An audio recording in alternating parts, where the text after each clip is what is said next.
하나님이라고 하는 말은 사전에 보니까요, 거짓이 없는 참된 마음이라고 합니다. 여러분은 지금까지의 인생을 살면서 진심을 다했던 것이 있었나요? 많은 것들이 있었을 겁니다. 우리는 세상을 살아가면서 많은 것들에 진심인 삶을 살아가요. 때론 연애의 진심일 수도 있고 학업, 직장, 또 가족의 진심인 삶을 살아갑니다. 그렇다면 여러분, 하나님을 향한 우리의 마음은 어떠한가요? 여러분의 마음에는 하나님을 믿는 신앙이 분명히 있을 것입니다. 그런데 그러한 신앙이 있기는 하지만 우리는 하나님께 우리의 진심을 드리고 있는가? 하나님께 거짓이 없는 참된 마음을 드리고 있는가? 오늘 말씀에는요, 하나님께 진심을 드렸던 사람들이 등장합니다. 그들이 누구이고 어떠한 마음으로 하나님께 진심을 드렸는지 말씀을 통해 함께 알아보겠습니다. 여러분, 구약에서 사람들이 하나님께 제사를 드렸던 장소가 어디인지 아십니까? 어디서 하나님께 제사를 드렸을까요? 이스라엘 백성들이 출애굽을 한 이후에, 즉 모세의 시대부터 하나님은요, 성막을 만들라고 말씀하셨고, 하나님은 성막에 거하시면서 이스라엘 백성들로 하여금 그곳에서 제사를 드리라고 명령하셨습니다. 과거 이스라엘 민족은 유목민이었기에 한 곳에 정착하지 못하고 이곳저곳을 떠돌아 다녔어요. 그때마다 그들은요, 성막을 옮겨 다니면서 때가 되면 하나님께 제사를 드렸습니다. 그리고 그러한 제사의 장소와 방법들은 다윗 시대에도 계속해서 이어져 왔어요. 모세에서부터 다윗에게 이르기까지 그렇게 많은 시간이 흘렀음에도 불구하고 하나님께 제사를 드려야 할 장소와 방법들은요, 변하지 않았던 겁니다. 그리고 그러한 긴 시간 동안 계속해서 하나님은 성막에서 제사를 받으셨고 그곳에 거하셨습니다. 집이라고 표현하자면 하나님의 집은요, 위치만 계속해서 바뀌었을 뿐 계속해서 똑같은 성막이었던 거예요. 그래서 여러분, 이러한 현실 속에서 다윗이라고 하는 사람은요, 그 마음에 부담이 있었던 것 같습니다. 어느덧 이스라엘은 한 곳에 자리를 잡고 나라를 세웠어요. 더 이상 여기저기 떠돌아다니는 유목민 생활을 하지 않아도 됩니다. 그러니 더 이상 성막을 이동시킬 필요가 없었죠. 그래서 여러분, 다윗은 이런 생각을 하고 있는 거예요. 하나님이 계속 성막에 계시는 것이 맞는가? 그래서 다윗은요, 그 누구도 생각하지 못했던 것을 생각합니다. 누가 하나님께 집을 지어드릴 생각을 할 수 있을까요? 자신을 위한 것이 아니라 오로지 하나님을 위해서 더 나은 장소를 마련해 드리고 싶다. 누가 이런 생각을 하겠습니까? 그래서 다윗의 평생에 한 가지 소원이 있었는데요. 그것은 하나님을 위해서 성전을 짓는 일이었습니다. 다윗 자신은 의리의리한 궁전에 살고 있지만 여전히 성막 가운데 거하시는 하나님을 바라보며 마음에 간절한 소원이 있었던 거죠. 이러한 다윗의 마음이 하나님 보시기에 얼마나 귀하고 아름다운 마음이었을까요? 근데 여러분, 하나님은요, 이러한 다윗의 마음을 분명히 기뻐하셨지만 당장은 다윗의 마음을 접게 하십니다. 성전 건축을 막으세요. 그 이유가 역대상 22장에 나옵니다. 7절 8절을 보시면요, 나는 내 하나님 여호와의 이름을 위하여 성전을 건축할 마음이 있었으나 여호와의 말씀이 내게 임하여 이르시되 너는 피를 심히 많이 흘렸고 크게 전쟁하였느니라. 내가 내 앞에서 땅에 피를 많이 흘렸은즉 내 이름을 위하여 성전을 건축하지 못하리라. 성전을 짓고자 하는 다윗에게 하나님은요, 너는 크게 전쟁하였고 피를 많이 흘렸기 때문에 성전을 짓지 못한다라고 말씀하십니다. 이것은 단순히 다윗이 큰 잘못을 저질렀기 때문에 성전을 지을 수 있는 자격을 상실했다는 의미가 아닙니다. 다윗이 해야 할 일, 다윗의 사명은요, 성전을 짓는 일이 아니라 성전을 지을 준비를 하는 데 있었다는 겁니다. 다윗은 평생에 수많은 전쟁을 했던 건 사실입니다. 이때에 이스라엘 주변의 모든 나라들을 섭렵했어요. 그래서 솔로몬 때 이스라엘은 주변국들로부터 조공을 받음으로 나라가 날로 풍요로워졌죠. 때문에 솔로몬 때에는 전쟁이 없는 평화의 시대가 이어져 갔습니다. 이처럼 다윗의 사명은 성전을 짓는 것이 아니라 성전을 지을 준비를 하는 것에 있었다는 거예요.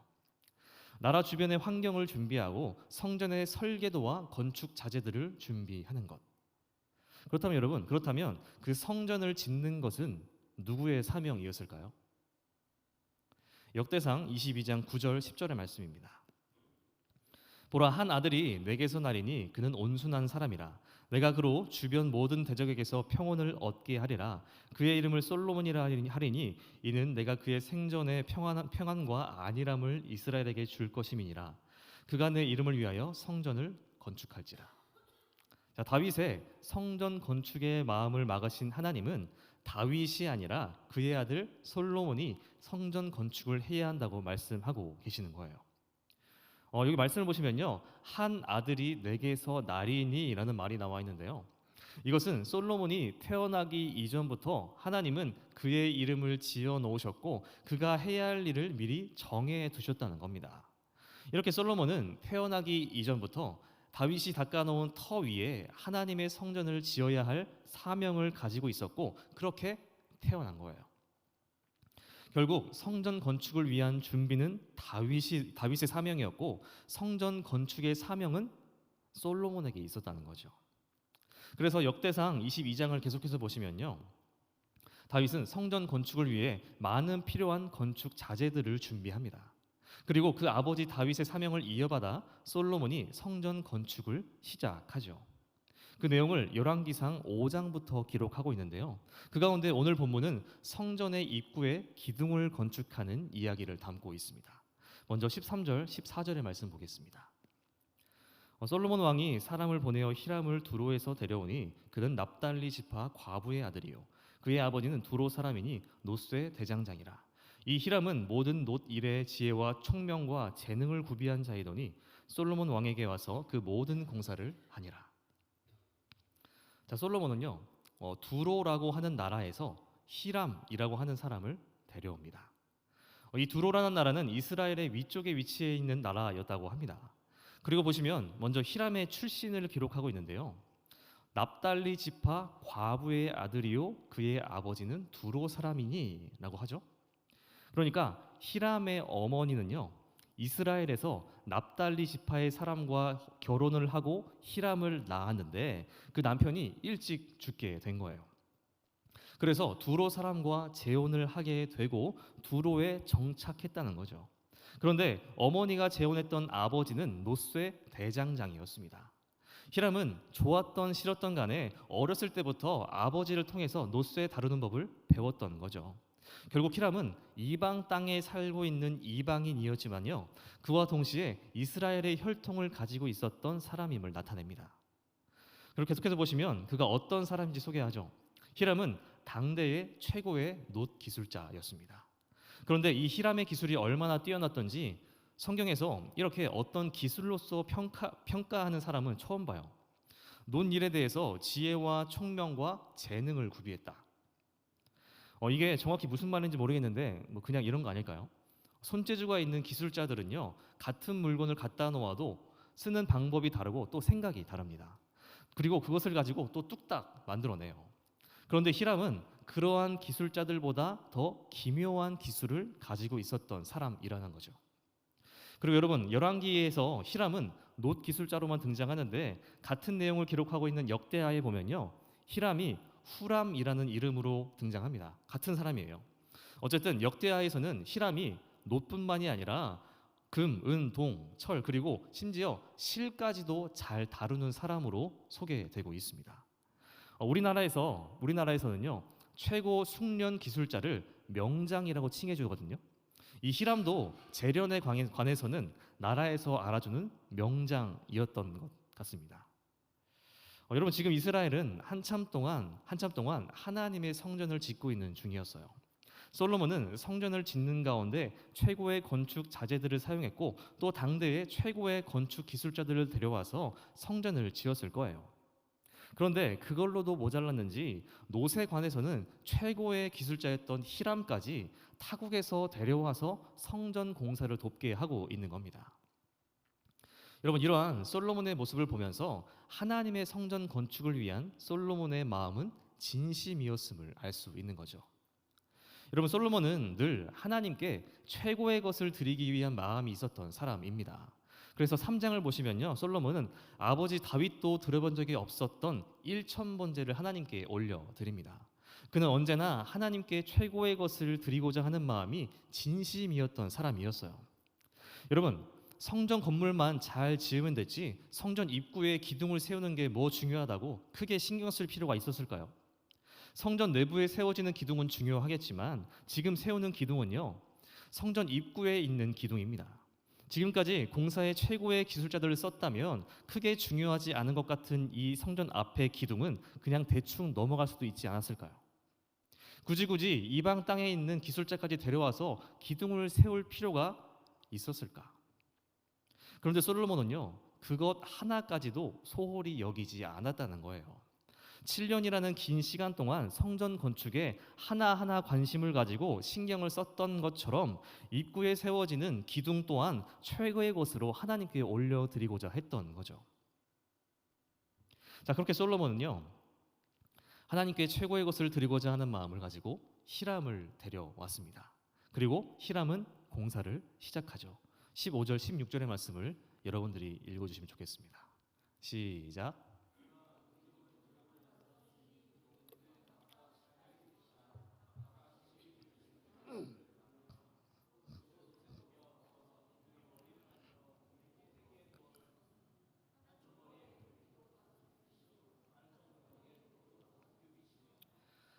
놋 장인 히람은요, 솔로몬의 요청대로 놋 기둥을 만들기 시작합니다. 그 높이가 각각 18규빗이고 그 둘레가 각각 12규빗이라고 해요.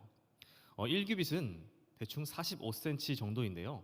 그렇게 했을 때 18규빗은 8m 정도, 12규빗은 5.5m 정도 됩니다. 그게 끝이 아니라 기둥 머리도 만들었는데 그게 5규빗, 2.5m 정도 되는 겁니다. 이렇게 기둥 머리를 포함해서 기둥의 길이가 약 10m, 그 둘레가 5.5m 정도 됐다는 거예요. 엄청나게 거대한 기둥을 만들었던 거죠. 제가 교회의 설계도를 좀 보니까요, 저희 본당의 높이가 한 9.7m 정도 돼요. 그냥 오늘 히람이 세웠던 기둥의 높이가 그냥 본당의 높이 정도 됐다고 생각하면 됩니다. 자, 그리고 히람은 그렇게 높은 위치에 있는 기둥 머리 부분을 디자인했는데요. 뭐 크게 중요하지 않으니까 그냥 여러분들이 읽어보십시오. 그리고 19절에 보니까 기둥 머리의 모양이 나옵니다. 기둥 머리를 백합화 모양으로 만들었다고 하는데 백합화는 그 의미가 담겨 있어요. 우리에게 무궁화가 있는 것처럼 이스라엘 민족에게는 하나님과의 언약의 상징을 나타내는 곳이 바로 백합화였다고 합니다. 여러분, 히람은 이것을 다 놋으로 만들었다는 거예요. 놋은 아연과 구리를 합친 것이라고 하는데 나무처럼 깎아서 만드는 게 아니라 강한 불에다가 넣었다 뺐다 하면서 다듬고 또 쳐서 그 모양을 만들어 가야 해요. 그러니까 여러분, 기둥의 높이, 둘레, 그리고 이 모양들까지 보통 기술력으로는 할 수 없는 일들입니다. 히람만이 할 수 있었던 기술력이었던 거죠. 솔로몬이 히람을 데려온 이유가 여기에 있지 않았을까? 솔로몬은 다윗이 자신에게 주었던 성전 설계도를 가지고 할 수 있는 최선의 조치를 다 취해서 성전의 공사를 마무리 짓고 있는 겁니다. 21절, 22절의 말씀입니다. 이 두 기둥을 성전의 주랑 앞에 세우되 오른쪽 기둥을 세우고 그 이름을 야긴이라 하고 왼쪽의 기둥을 세우고 그 이름을 보아스라 하였으며 그 두 기둥 꼭대기에는 백합화 형상이 있더라. 두 기둥의 공사가 끝나니라. 완성된 거대한 녹기둥 둘은요, 성전 앞에 세워졌습니다. 입구 쪽에 세워진 거죠. 그리고 그 기둥에 이름이 붙여지는데 오른쪽 기둥은 야긴, 왼쪽 기둥은 보아스입니다.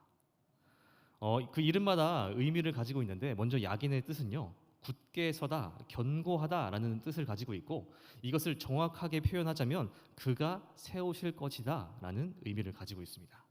그리고 보아스라는 이름은 힘있다, 강하다라는 의미를 가지고 있고 여기서 정확한 뜻은 그분 안에 능력이 있다라고 해석될 수 있습니다. 그러니까 여러분, 이 두 기둥들의 이름은요, 이스라엘을 세우신 하나님의 은혜에 감사하고 또 계속해서 견고하고 굳건하게 세워가실 하나님을 잊지 않기 위해 지어진 것이라고 할 수 있겠습니다. 사람들은 하나님의 성전을 다녀갈 때마다 또 지나갈 때마다 입구에 있는 기둥을 보면서 하나님을 기억하지 않았을까? 여러분, 이처럼 솔로몬은 하나님의 성전을 짓는 일에 최선을 다했고 또 사람들로 하여금 하나님을 기억하게 하는 것 또한 잊지 않았습니다. 그는 성전을 짓는 일에 어떠한 악한 마음도 품지 않았어요. 성전을 지음으로 인해서 자신의 이름을 내고자 했던 것도 아니고 성전을 통해서 백성들에게 세금을 더 걷고자 하는 악한 마음을 품은 적도 없습니다. 단순히 아버지의 뜻을 이어서 하나님께 최고의 집을 마련해 드리고자 하는 마음, 그 진실한 마음 하나만을 가지고 진심으로 하나님께 성전을 건축하여 드린 거예요. 한 나라의 왕으로서 하나님께 진심을 드린 솔로몬의 모습은 너무나도 본받을 만한 거죠. 근데 여러분, 열왕기서의 저자는요, 이 7장에 우리가 읽었던 7장에 숨은 의도를 가지고 있습니다. 솔로몬의 성전 건축만을 기록하고 있는 게 아니에요. 오늘 본문은 13절부터였는데요. 7장의 전반부인 1절에서 12절을 보면요, 아주 뜬금없는 이야기가 등장합니다. 7장 1절의 말씀 볼까요? 솔로몬이 자기의 왕궁을 13년 동안 건축하여 그 전부를 준공하니라. 한참 성전 건축의 이야기가 나오다가요, 갑자기 솔로몬 왕궁 건축의 이야기가 등장합니다. 하나님의 성전 건축과 솔로몬의 왕궁 건축은 완전히 다른 건물이에요. 그런데 열왕기의 저자는요, 5장에 걸친 성전 건축의 이야기 중간에 뜬금없이 솔로몬 왕궁 건축의 이야기를 집어넣고 있습니다. 성전 건축을 하는 도중에 왕궁을 같이 지었다는 걸까요? 그게 아니라 열왕기의 저자는요, 사건의 순서대로 기록하고 있는 것이 아니라 어떤 다른 의도를 가지고 순서를 바꿔서 기록하고 있습니다. 이야기의 순서대로 배열하면 성전 건축을 진행한 이후에 성전 앞에 놋기둥을 세웠고, 그렇게 성전이 완공된 다음에 솔로몬의 왕궁을 지었습니다. 그런데 저자는 무슨 의도로 궁전의 이야기를 중간에 포함시킨 걸까요? 그 이유를 8절에서 알려줍니다. 7장 8절의 말씀 보겠습니다. 솔로몬이 거처할 왕궁은 그 주랑 뒤 다른 뜰에 있으니 그 양식이 동일하며 솔로몬이 또 그가 장가든 바로의 딸을 위하여 집을 지었는데 이 주랑과 같더라. 솔로몬은 자신의 왕궁을 지을 때에 잊지 않고 함께 지은 것이 있습니다.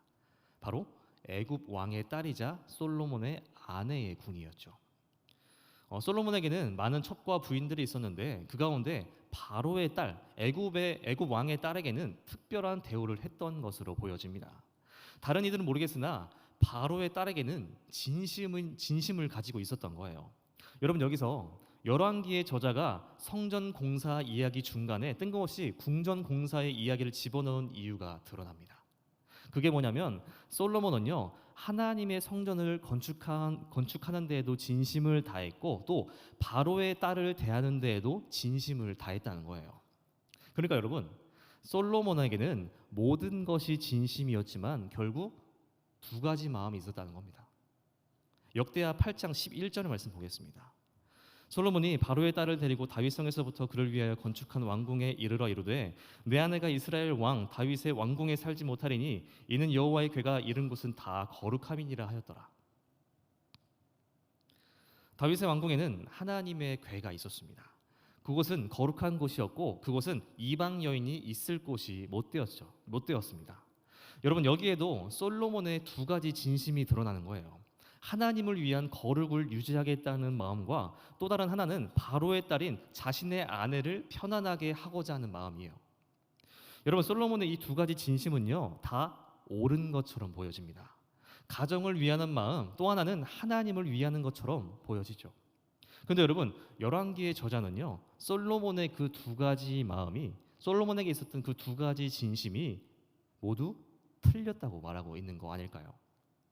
여기에도 진심이고 저기에도 진심이지만 하나님 앞에서는 틀린 마음이다. 그러니까 여러분, 솔로몬의 문제점은 모든 것에 진심이었다는 거예요. 무엇 하나 진심이 아닌 것이 없었습니다. 그는 나라를 안정시키는 것에 진심이었고 그렇기에 바로의 딸과 정략 결혼을 했습니다. 그리고 하나님께 받은 지혜, 듣는 마음을 가지고 늘 백성들을 재판하는 일에 진심이었죠. 그리고 하나님께 향한 마음도 늘 진심이었어요. 그래서 늘 하나님께 최고의 것을 드리기 위해 노력했습니다. 일천번제를 드리고 당대 최고의 자제들을 드려서 최고의 장인들을 불러 하나님께 성전을 봉헌하죠. 솔로몬의 마음은 전부 다 진심이었습니다. 그런데 여러분, 그 마음이 하나님 보시기에 옳은 마음이 아니었다라는 거예요. 결국 뭐냐면 솔로몬의 마음에 분명히 하나님이 계셨고 그 마음에 하나님 신앙이 존재했지만 하나님이 홀로 계셔야 할 그 위치에 바로의 딸도 있었고 나라의 안정도 함께 있었다는 겁니다. 자신이 놋기둥에 이름을 붙인 것처럼 이스라엘은 하나님만이 이끌어 가시는 나라인데 솔로몬은 그 모든 것을 같은 자리에 놓고 자신만의 열심을 낸 것에 불과했던 거죠. 여러분, 우리도 솔로몬과 마찬가지로 우리의 인생 가운데 진심인 삶을 살아갑니다. 삶에, 또 직장에, 가정에, 또 교회 일에도 마찬가지일 수 있어요. 모든 것에 진심일 수 있습니다. 그러나 그 모든 것이 하나님과 같은 위치에 있다면 그 진심은 모두 옳은 것이 아닐 수도 있다는 거죠. 여러분, 오늘 우리의 마음에 하나님과 같은 위치에 있는 것들은 무엇입니까? 제가 오늘 말씀을 준비하면서 지난 한 주간을 돌아보며 제 마음속에 하나님과 같은 위치에 있는 것이 무엇인지 돌아보았는데요. 확실하게 솔로몬보다 못한 삶을 살았습니다. 하나님께 최고의 것을 드린 적도 없었고 예배 한 시간을 바르게 하나님께 드린 적도 없었던 것 같더라고요. 제 안에도 하나님 신앙이 있었지만 하나님과 같은 위치에 어찌 보면 그보다 더 심하게 표현하면 하나님보다 높은 위치에 많은 것들이 자리 잡고 있더라고요. 여러분, 오늘 우리에게 이러한 마음이 있다면 그것은 틀린 마음입니다. 하나님 앞에 옳은 마음이 아니라는 거예요. 그렇다면 오늘 우리는 어떠한 마음을 품어야 하는가? 사도 바울은 우리에게 한 마음을 가지라고 권면합니다. 빌립보서 2장 5절에서 8절의 말씀을 우리 다 함께 읽도록 하겠습니다. 시작. 너희 안에 이 마음을 품으라. 곧 그리스도 예수의 마음이 그는 근본 하나님의 본체시나 하나님과 동등됨을 취할 것으로 여기지 아니하시고 오히려 자기를 비워 종의 형체를 가지사 사람들과 같이 되셨고 사람의 모양으로 나타내사 자기를 낮추시고 죽기까지 복종하셨으니 곧 십자가에 죽으심이라. 바울이 가지라는 마음은 바로 예수님의 마음입니다. 예수님은 하나님이시기에 하나님과 동등하신 분이세요. 그런데 하나님과 같은 위치에 계시지 않으시고 우리를 사랑하시로 말미암아 그 자리에서 내려오셨다는 거예요. 결국 예수님의 마음은요, 하나님의 자리에 다른 어떠한 것도 두지 않은 마음을 이야기합니다. 하나님의 자리에 예수님 자신도 올려놓지 않았다는 거죠. 오로지 하나님 중심의 마음, 하나님의 사랑에 순종하시는 마음뿐이었다. 여러분, 오늘 우리도 이러한 예수님의 마음을 품을 수 있기를 바랍니다. 우리가 삶을 살아가면서 많은 것들에 대해서 진심일 수 있지만 그것들이 우리의 마음속에 하나님과 같은 자리에 있다면 그 마음을 예수님과 같이 좀 내려놓을 수 있기를 바랍니다. 지금 내려놓는 연습을 하지 않으면 중요한 순간에 우리는 하나님이 아니라 또 다른 것을 선택할지도 몰라요. 솔로몬이요, 모든 것을 같은 자리에 두고 모든 것에 진심인 삶을 살다가 마지막에 결국은 우상을 선택해 버립니다. 하나님이 원하시는 마음은 반심이 아니라 전심이에요, 전심. 여러분, 우리는 솔로몬과 같은 실수를 하지 않기를 바랍니다. 청년의 때에 지금부터 마음을 내려놓는 연습을 하고 하나님의 자리에 다른 것을 두지 않는 연습을 하면서 결국은 하나님을 선택할 수 있는, 하나님께 최고의 것을 진실한 마음으로 진심으로 하나님께 우리의 최고의 것을 드릴 수 있는 저와 여러분들 될 수 있기를 바랍니다. 그렇게 이번 한 주 하나님을 중심으로 하는 한 주, 하나님을 우리의 마음에 최고의 자리를 내어드리는 한 주 될 수 있기를 바랍니다. 기도하겠습니다.